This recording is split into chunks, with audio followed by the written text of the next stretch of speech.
All right, team, what's going on? I'm Tim Jenkins, and welcome to All Things QB, where I watch every single clip and break down the most important ones today. Caleb Williams, week 3 against the Indianapolis Colts. And without further ado, let's jump into the film.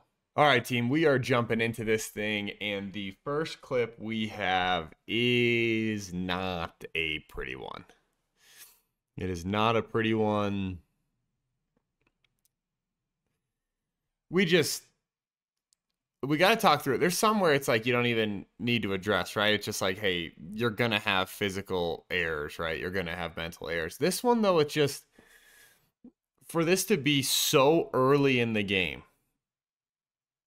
us not even remotely be on the same page, where it's like, okay, so DJ Moore is running a takeoff. It appears that Caleb thinks he's running a 9-stop. So to me, it's like, okay, so a lot of times in these playbooks, right, you have either a hitch, which is think 5 steps on your hitch, right?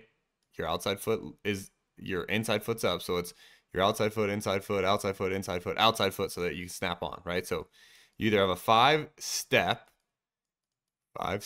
hitch or a 9-yard stop. These both usually can convert against a press corner to a takeoff. So if you have this press corner, they usually can convert to a go route, which is where it's like, hey, we get press corner. We feel like we can win. Let's go ahead and throw the takeoff. That's why they're in the playbook like that. So obviously, Caleb thinks he's on like a locked, we would call it a locked hitch or a locked 9-stop, meaning, hey, no matter what you run it, it's a, we have run it runs where, hey, no matter what's called, we're going to run the ball. We're going to run this run play. So it's a run it run. This would be like a locked, we call it a locked route, right? So he might think, hey, he's on a locked 9-stop, meaning he runs 9-stop against anything. DJ obviously feels like he can convert it, and then that's the football. Or there's another scenario in which I'm completely wrong, and this is a go route. It's a locked takeoff, right? And Caleb Williams is trying to back shoulder him.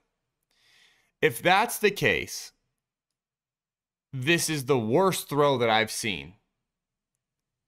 So that's why, to me, it's like everything that I know about Caleb Williams leads me to believe he's not the worst back shoulder thrower in the National Football League.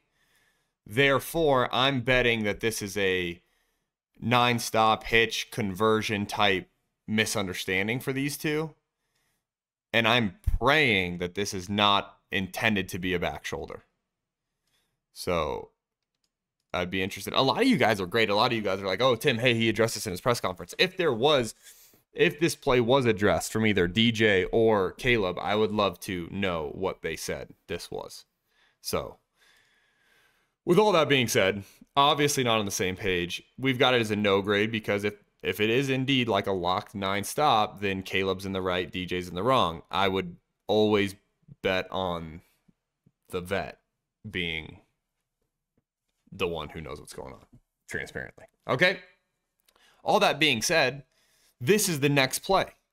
This is the next clip. It's the next clip in our breakdown, but it's the actual next play in the game. Beautiful third down design and a great football from Caleb. So, hey, we're bouncing back, right? Those are the kind of things you love to see. We're going to motion Komet across. He's going to release this thing vertical. He's probably supposed to be on some sort of like sail route or some sort of ultra high. Komet's just going to work right up in his vapor trails. He's going to break out. DJ's going to end up making it to where this guy's got to run. It makes it a little bit harder on Komet's guy to actually run. Or actually, you see the backside guy's the guy bumping. So you see how because of DJ's release, 20's then he's forced to run he's got to run this whole thing like this to go make a play on it.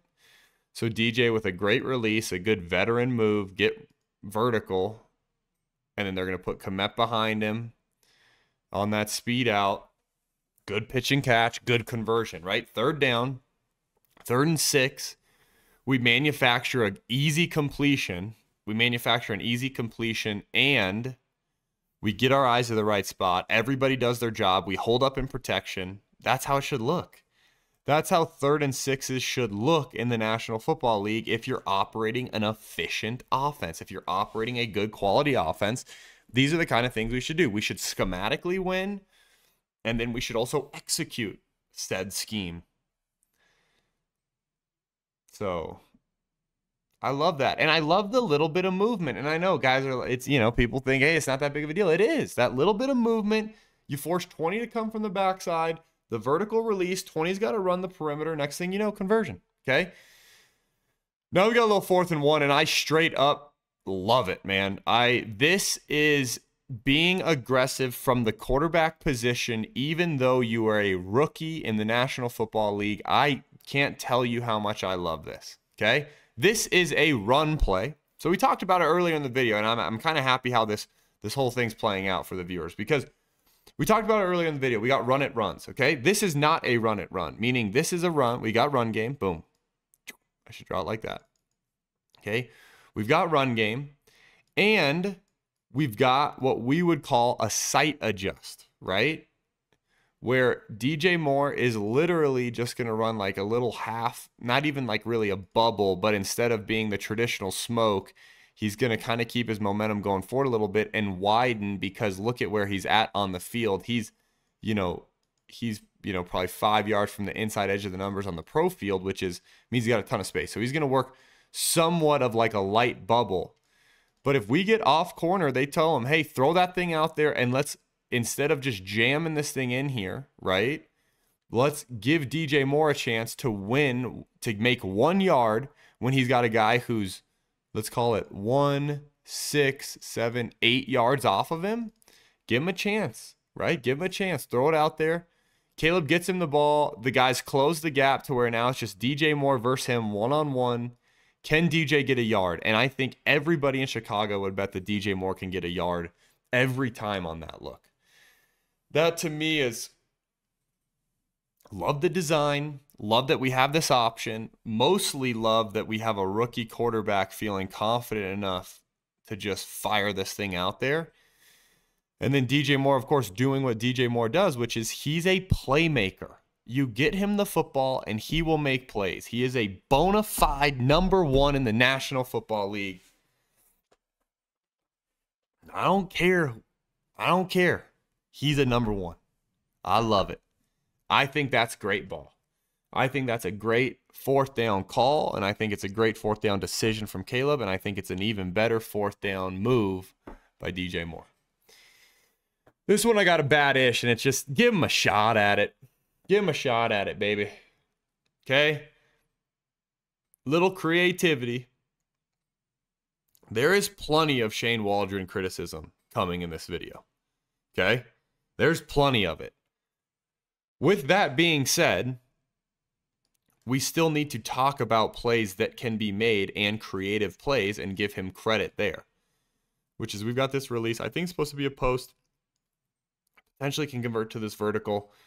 We've got 3 backs in the backfield, which I love. We're going to sell this guy on the out, and we're trying to hit Komet on the vertical. This is well designed.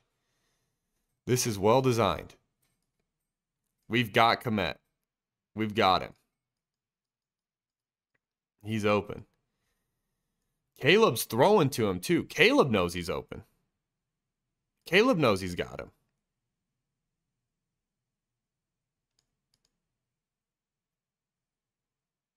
I just put it out. I just think we got to give him a shot there. Easier said than done too, right? Easy for me to say here in my office.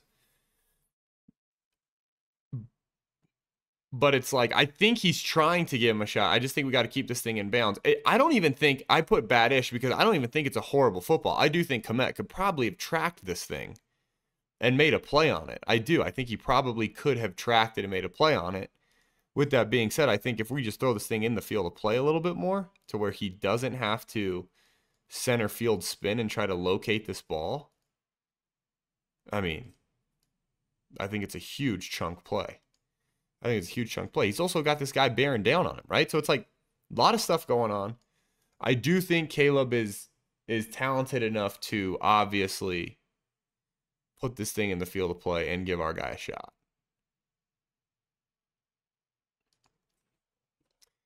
This right here, we've got a little shot play dime. Again, a little bit of pre-snap motion, little play action, run action. Guess what? Big play. This game doesn't have to be complicated. This game can be a beautiful game if we let it, okay? We've got play action up front, which, as you guys know who watch this channel a lot, means our O-line's in pass pro, and it's just the quarterback and the running back on the fake, okay? That's what makes it play action versus run action. Run action would be like, oh, we're going to pull this guard and then also make it look like run, okay? Play action is easier to protect because it's a pass pro look. We probably don't get as much influence from the defense with the fake as you do in run action, okay? So we're going to motion roam.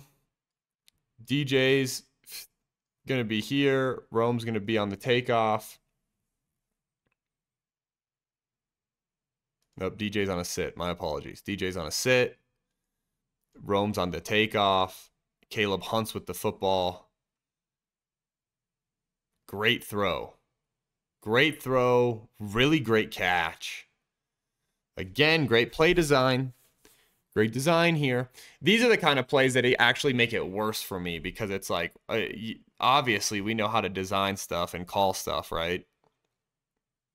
Or you wouldn't be a coordinator in the National Football League. But then when we get to some of the calls, 2 of the calls later in the game, the fact that we're drawing this kind of stuff up and executing this makes it even more frustrating. When then you go, why in the biscuits are we calling this? Sometimes I do think it would be easier to just like let some curse words rip. But I'm not going to do it, so quit asking, as Nick Saban would say. Phew. Oh, got a third angle for you guys here, which I think is just so exciting. I want you guys to watch it from this angle.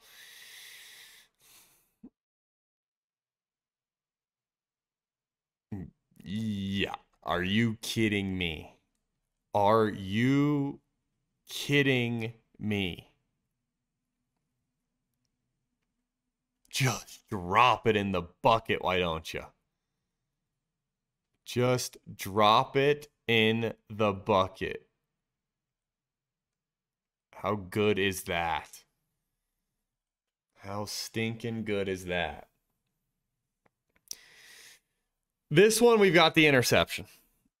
And it's just, we are too late. We are just way too late to even think about throwing this football. Okay, I'm not going to act like I understand the full context of this play, and I'll tell you why. I'll tell you why I think this is a flawed design, and then we'll talk about the decision. Okay, but we sit here and we're going to go, okay, so we've got our tight end, he's on a deep hank. Okay, so we've got our tight end, he's on a deep hank. We've got our outside receiver, he's on a curl. And we've got our slot, he's on, okay, the arrow. Then backside, what we've got it paired with is an in with this, we got it in with a check flat, right? We got it in with a little read route, little flare route. So what I don't love about this is this marriage here. What I would like to see, which we see a ton in the NFL, is this guy on the curl. Because what I think this guy on the curl would give you is a 1, right? Here's your bona fide 1, and then a 2 based on squeeze, okay? And then either your 3 or 3, depending on which side you read based on squeeze, okay? Instead, what I'm fearing is that this is then a progression read here or a progression read here, right? So you're picking your side versus having a full field concept. What I would tell you is, looking at this, if this is truly a progression read, okay? So it's 1 to 2. So 1 is blanketed. And then because it's not based on squeeze, we then have a situation where, okay, so it's 1, boom, 2, 3, and then he's going to his third progression, and they're able to break on the football. What happens if you base this thing, which the rest of which you see a ton in the NFL, the rest of the league does this, where if you base it off squeeze, what I mean by that is, okay, this guy Okay, and obviously he's plussed out here, but your nickel Sam, your Mike, and your Will, one of these guys, when you run in here and you run this deep hank, usually one of these guys needs to chase it to some degree or needs to squeeze slightly to help take it away. What happens here is the Will squeezes. So the Will is the squeeze guy. If we have DJ Moore on the curl, based on the Will squeezing, this is our second progression and it's wide open. Instead, because we have this as more of a two different concepts, right? My belief, it's like, I guess you could say, hey, you need to be fitting this thing into Rome right here, even though the nickel's kind of poaching that. It's just, it's a tough look for this play. And I don't think we have proper answers. I think there's a world in which you could say, hey, you know, we actually wanted our in and our flat route against two shell. And it's like, okay, well, we have split safety. So is he supposed to be working this in to this flat route? That's a good question. That's a good question. Regardless, I personally, I'd rather have the play design as a deep hank double curl like we see all over the league. If we were going the route of, hey, it's a true 3-shell, 2-shell, it's hard for me to think that the 3-shell, it's hard for me to think that the 2-shell beater was curl. It just, I don't see it. I see that as a 3-shell beater, which then would make this a missed read, right? It'd make it a compounding error.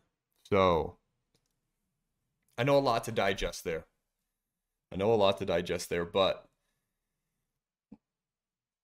it's bad. There's no doubt about it. We're going to bounce back. We're going to have a little deep over dime, which I just think we do not have enough of these kind of plays.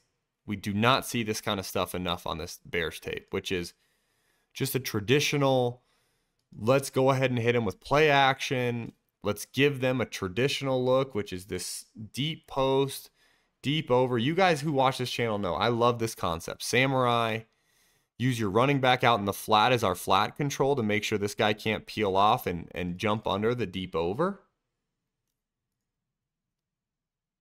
Just like, I don't know why we don't see these sorts of design shot plays where it's like, hey man, no matter what, you're reading 1 to 2 to 3, you clean up his eyes, you clean up his feet, keep the defense on it. Just a pretty throw, great route, way to get across the formation too from Rome. That's what you want to see. We want to see these guys getting across the formation. Get across the formation on these concepts. 1, 2, beautiful feet, guys. Beautiful feet. 1, 2, 3, 4, 5, 6, 7, 8. Hitch, ball. If you were to look in the read sheet, if you were to look in you want to pull up the read sheet. You want to say, all right, hold on. You give me a second.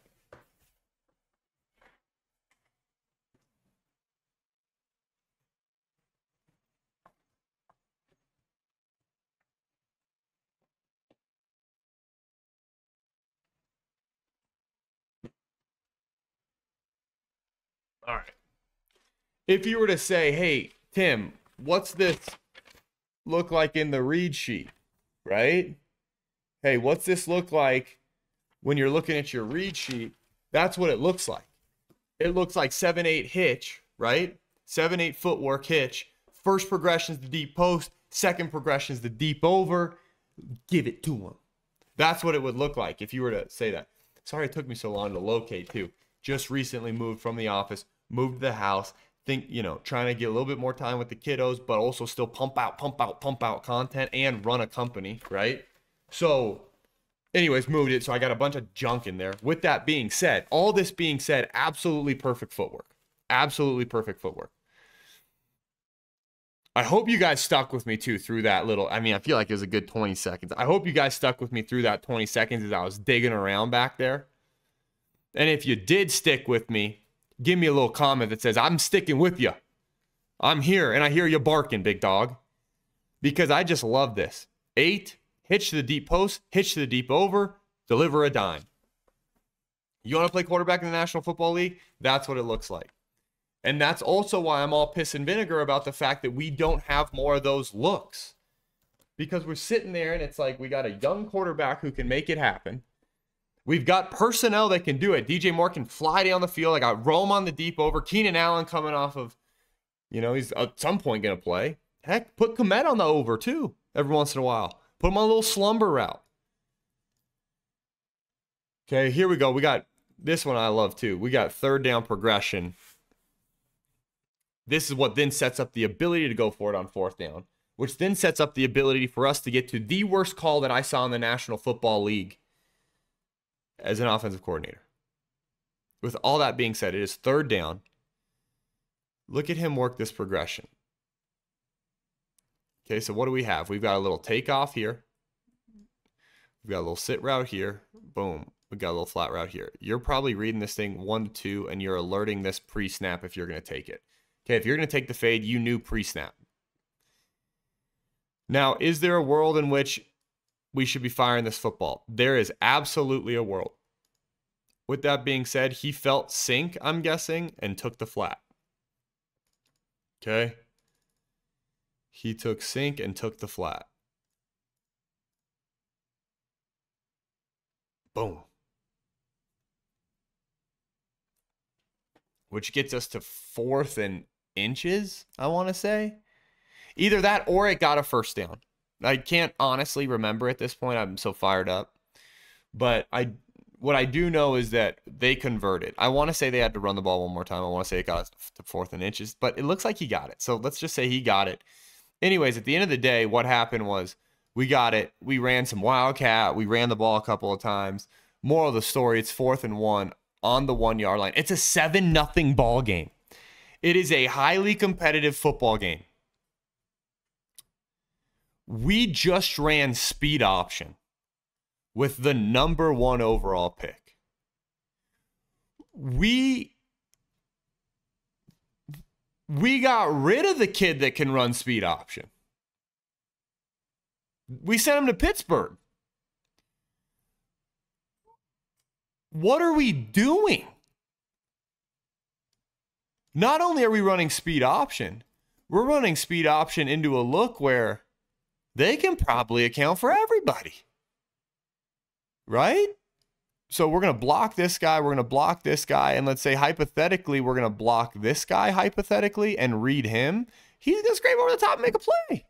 This is a National Football League. We're not going to get to him.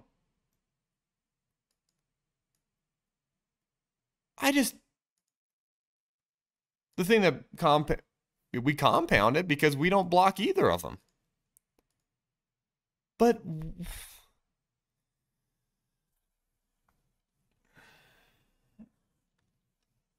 it's a joke. It's a joke. We took Caleb Williams with the number 1 overall pick to run speed option. You want to run speed option off the 1-yard line? Trade back. Let somebody else draft Caleb Williams. You had the kid. You had the kid that could run speed option better than anybody in the National Football League, if we're being honest.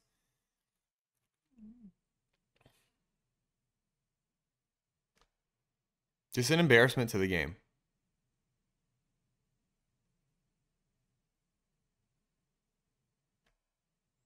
There are so many other things to do.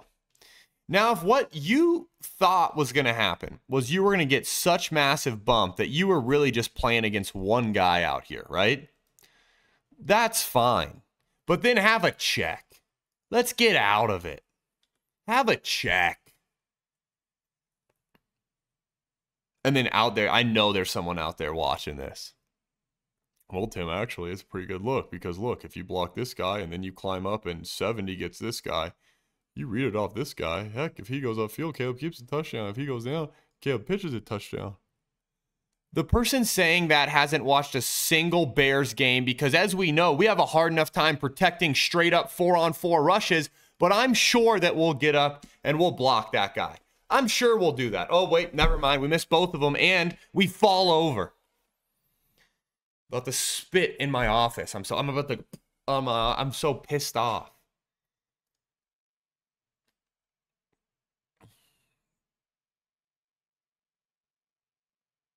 The worst call I've ever seen in my entire life. Outside of you know what? If I'm being completely honest with you guys, this is the worst call I've seen in my entire life outside of the second grade flag team Mac played this week and trying to run triple fumble Rooski when they're down 70-0 because Mac Jenkins threw 6 touchdowns against you. Granted, do I think my son's good quarterback for a second grader? I do. To be fair, though, I think more credit goes to the offensive coordinator, which so happens to be me scheming up guys wide open. But guys, this is just like, it's just not even funny. Oh. Surprised we didn't dial up speed option on the last play of the half. Because Waldron, if he blocks him, he blocks him, he blocks him, he blocks him, we go down here. These guys all block all these guys, and then we just have this guy left to read. Heck, we could have scored. Could have scored. I think it's a great play call. Dumbest thing I've seen in my whole life.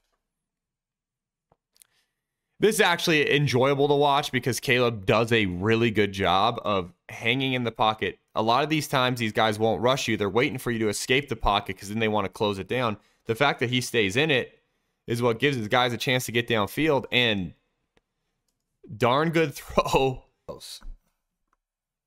That was really, really, really close.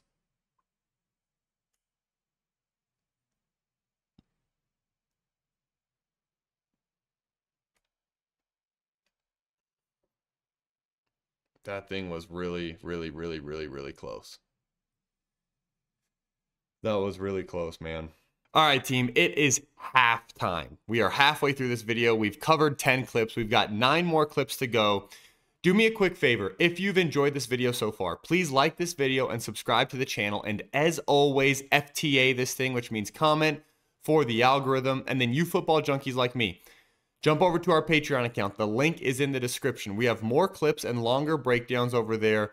Plus, your support means the world to me, and it fuels the growth of this YouTube channel. So please consider jumping over there, and it's a super affordable way to support my work and this channel. That's all I've got for you guys for halftime. So let's jump back into the film. This, we have a clip where you see exactly why Caleb Williams went #1 overall in the NFL draft, and exactly why you don't need to run him on speed option on 4th and 1 at the goal line. Not to keep harping on that, because we've got another one coming that's just as good from Waldron. This is just stupid, honestly. This is absolutely stupid. They're running boot. This guy has it read perfectly. He's getting upfield. He's taking boot away. The Bears don't even have an answer for it, right? Like, you can't remotely sniff that flat route with the way this guy's playing it. Like, there is no answer for this test other than this. That is awesome. That is stupid awesome. This is a 3-angler, too. I got 3 angles for you, so just enjoy it. This is a triple. This is a triple angle here. Great fake. Pull up. Nope, never mind. See ya. Across his body. That is absolutely ridiculous. That is ridiculous. Let me give it to you from this angle. This one is just stupid.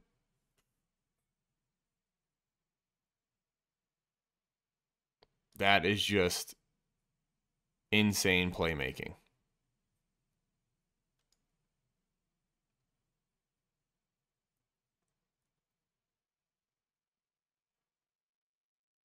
So good.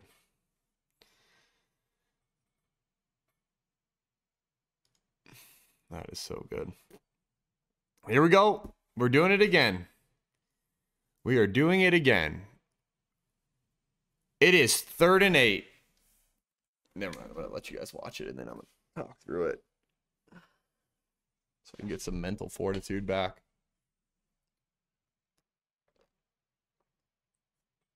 The only good thing to come from all this is I get so pissed off that I get thirsty. It's like I'm already 3. This is number 3, Yeti number 3 of water. Normally I drink no water. Normally I'm strictly a cold brew guy. Cold brew, jump into an Alani, jump into maybe like a sparkling water or something, jumping into like a Diet Coke or something. Because I eat relatively clean, because our 3rd kid unfortunately has like really, really bad eczema, like really, really bad. Like skin feels like it's going to fall off. So we started eating like gluten-free, dairy-free. Anyways, long story, not that you guys care about it at all. You're like, hey, Tim, start talking about the film. But I just got to get to this. So it's like I'm eating so clean that I'm going to do, when I'm going to do the damage, it's going to be with the amount of caffeine that's going in this body. With all that being said, me getting pissed off at Shane Waldron is helping me drink more water today, which is something I told myself I would start to do because I want to stick around longer, to be with you guys longer, chit chat longer. Not really about you guys, mostly about being around for my kids, but simultaneously, you guys are a great auxiliary benefit of it's really enjoyable to watch film with you guys. I hope you guys feel the same way about me. All that being said, it is 3rd and 8. It is 3rd and 8, and Caleb Williams is making a man check. So Caleb Williams has man coverage, and he's making a man check. So part of this I got to say is on Caleb, because actually none of it's on Caleb, because this is what he was given as his man check. He was given as his man check is block, and run our tight end on a screen. So we can throw this thing. I mean, it's 3-on-3. I have no idea what's the plan? What's the plan? And I love Komet. You guys know I'm a Komet guy. What's the plan? He's going to outrun him? No, he's not. 11 actually does a good job, man. A lot of people were dumping on 11 live. 11 actually does a good job. He reads this thing. Hey, who's the first threat? That's the first threat. Boom, he takes him. Rome does a good job. This is just a horrible design. It is a joke of a call. The only possible saving grace for that call is that Waldron was told it's 4-down territory. So then he's thinking to himself, okay, I'm going to call this run play in with a check, with a man beater screen.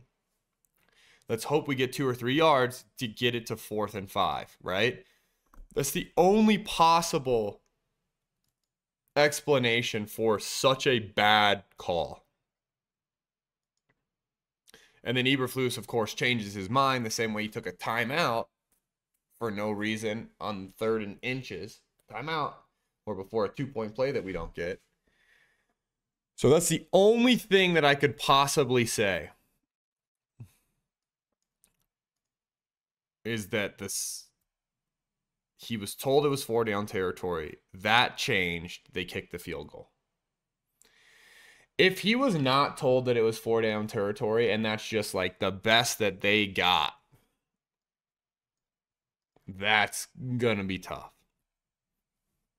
This one right here I've got marked as a bad, and I've got it marked as forcing it. And I'm going to be honest with you guys. There's a piece of me that wants to unmark this as bad because we're definitely we are forcing it, right? Let's put that out there. Let's call a spade of we are forcing the football here. With that being said, we've got a shot play call where we're making it look like the takeoff with the sail concept, okay? Instead, we're going to give them a little sail and vertical, right? That's what we're trying to do. We're trying to fit it into this guy right here. Caleb off of action. It's like, I mean, he's definitely forcing it. There's no doubt in my mind that this is not, like, this isn't wide open, right? That being said, it's not a terrible football. It's not a terrible football. I also don't technically understand why this is like a go route versus a post to try to see if we can get him to follow a little bit more. So just another design issue. But, I mean, ball kind of, it is, you know, but, you know, it's kind of fits it in there. It's definitely it's forcing it. But the ball hits us in the chin. We have hands on it. And the ball chins us. So do I think he forced it? Yes. Do I think he deserved an interception from it? Absolutely not. I think our Receiver should have caught it and or at least not batted it up in the air so they could make a play. Now we've got a bad. This one is bad because it's third down and we've got it. It's third down, we've got it, and we are not even remotely sniffing it. Concept-wise, we've got a lot of great stuff out here. We've got the double with the takeoff, right? So, hey, you get off coverage, take one of these hitches for your first down. You get press man, and you like the matchup. We have a slot takeoff with a ton of room to work horizontally before the sideline.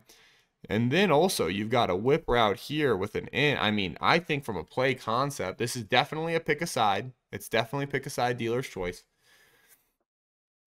And he's got winners everywhere he looks, if we're being honest, right? So this route is a first down if we take it, okay? If we decided to move the mic a little bit to this hitch route and then work backside, work a true gator hook-o concept, we've got our shin six. Our shin six is open. Instead, we decide to work the slot takeoff, which is fine. I'm fine with him hunting with the football and being aggressive with the football. I'm not fine with him hunting with the football and then being,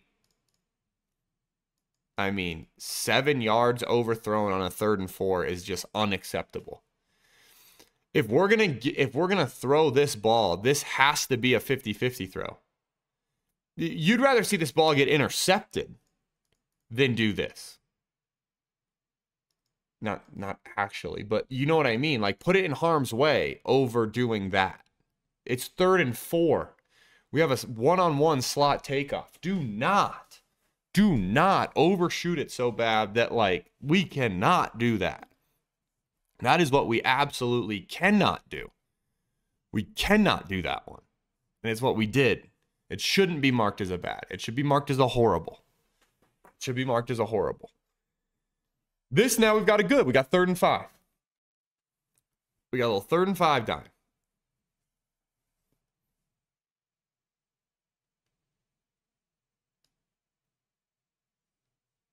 It's good to see this connection starting to come alive right here. Okay. Got just a little slant here. You've got your Mike linebacker plus to the trip side, right? We got 3x2. We're an empty. Okay. We've got our Mike backer. He has to walk over here to help them account for it. Because of that, we can slip this in.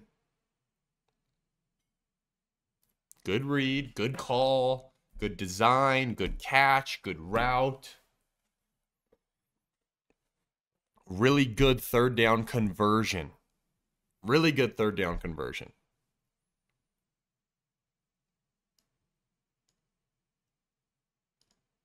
And here's the thing. We've been hard on these guys. This is a great job too. True 4-on-4 or true 5-on-4, right? Really good job. I cannot believe, though, that Indianapolis, like, for as much as the Bears struggled against twists, the fact that they're just, like, rushing straight up is, like, hilarious to me. No idea why that's a thing.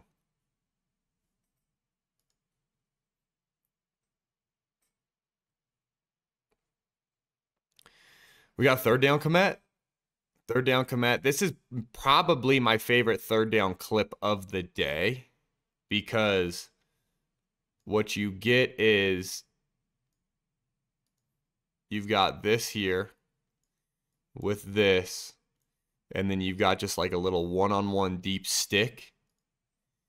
So it's like they're thinking, hey, let's try to get a cheap one with a switch release. Okay, hey, they cover the switch release vertical, which everyone's going to do, right? So it's like they cover the switch release. Not everybody. I shouldn't say that. There's a chance that, hey, something pops open, so I don't mind it. But they use that as their double clear and then commit physical at the top of his route, and we're on time. That is really, really good football. I love seeing 85 physical at the top of his route against a little guy like 20. Boom, physical at the top of his route. Watch, and it's hard, right? Because he kind of gets out of our screen. But I want you guys to watch Cole. Watch him get, really, boom, physical at the top, which is more than okay. Hey, I'm gonna run through you a little bit, and then I'm gonna tight turn. You don't have to. We're not extending our arms. We ain't pushing. But we're getting in there, we're getting physical, then we're tight turning. That's how a tight end should play in the National Football League. It's a really good job by Caleb, too. Really good job. Now we got ourselves a little speed out TD. A little first touchdown as a pro. A little China concept. Man, great job. Okay, we've got the now slant from DJ Moore with the China out.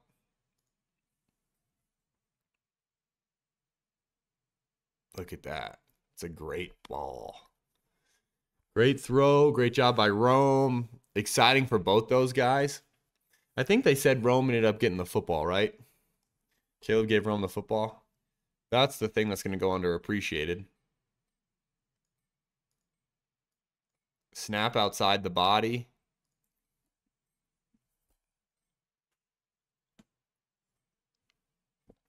Actually, probably a run play with a run adjustment, if we're being honest. I got a third angle for you guys. Little run adjust. Go ahead, one hand this thing. Little one hand catch, flash fake, get out there, dime. Great first touchdown.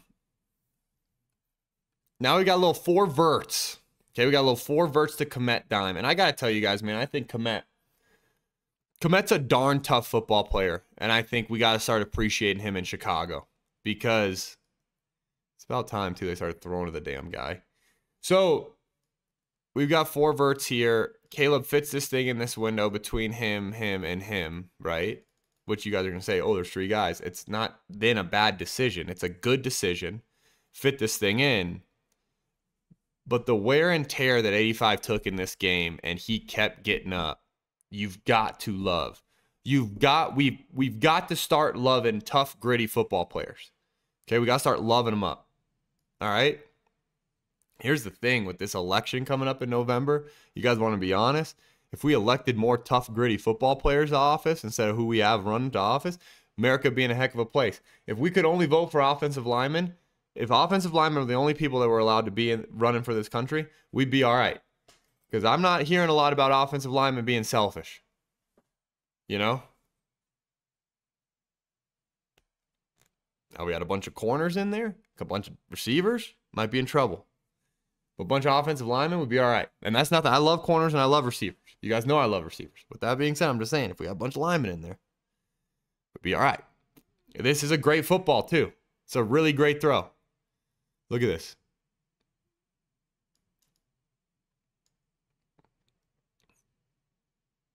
That's so good. That is so good. Gosh, man. So darn good. Last one I've got for you guys is the 4th and 1 touchdown. Just a great progression. Great progression. Guys get tangled up.